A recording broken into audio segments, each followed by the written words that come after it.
Well, every day across the world, people wake up and they go to work. And whether they get there by car, train, bus, or walking, transportation is often a routine we all take for granted.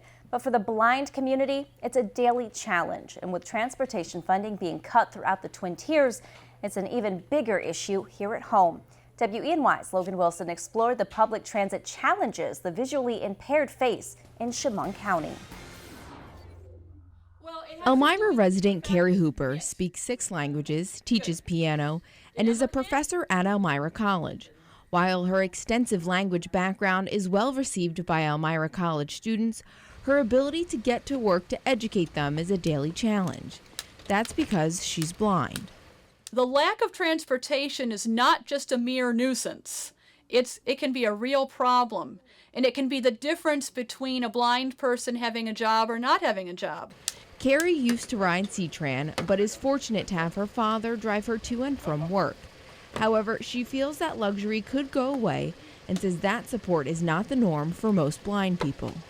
I would hope I could rely on it, but again, if they're only running a few times a day, that could be an issue. Like, for example, this semester I'm only working in the morning, and if I had to wait around a long time, that could be an issue.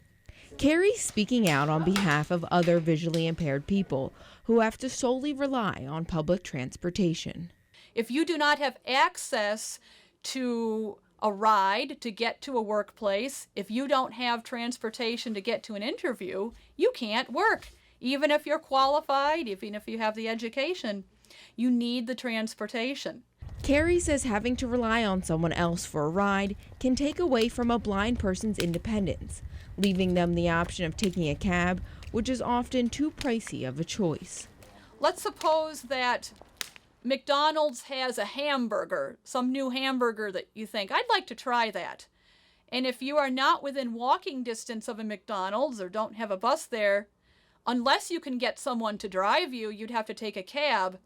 And the cab fare will cost you more than that hamburger that you wanted to try. In the end, she says public transit is the route the blind prefer. It gives them their own independence and is affordable. However, public transportation in small areas like Chemung County is often not easily accessible and may not get any better as transportation departments here and across the country are facing funding cuts.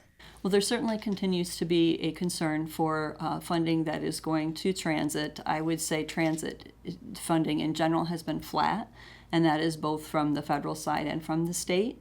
Recent cuts haven't impacted C-Tran's budget for Access Chemung. Access Chemung is a dial-a-ride service for seniors and people with disabilities. So a way for people to have a point-to-point appointment that's set up and is put on C-Tran's dial-a-ride system. And right now we're looking at limiting it to medical and employment needs. However, Access Chemung is $15 a ride one way, which often can be unaffordable for a blind person's daily commute. C-Tran's bus fare is more affordable for the visually impaired, but difficult for a blind person to navigate. It doesn't always work because you flag the bus unless you have a way to go to where there's a shelter or it's a stop like the transportation center. C-Tran continues to work with the Southern Tier Association for the Visually Impaired to improve transportation for the blind. As for Carrie, she says she hopes to ride C-Tran again one day. Reporting in Elmira, Logan Wilson, WENY News.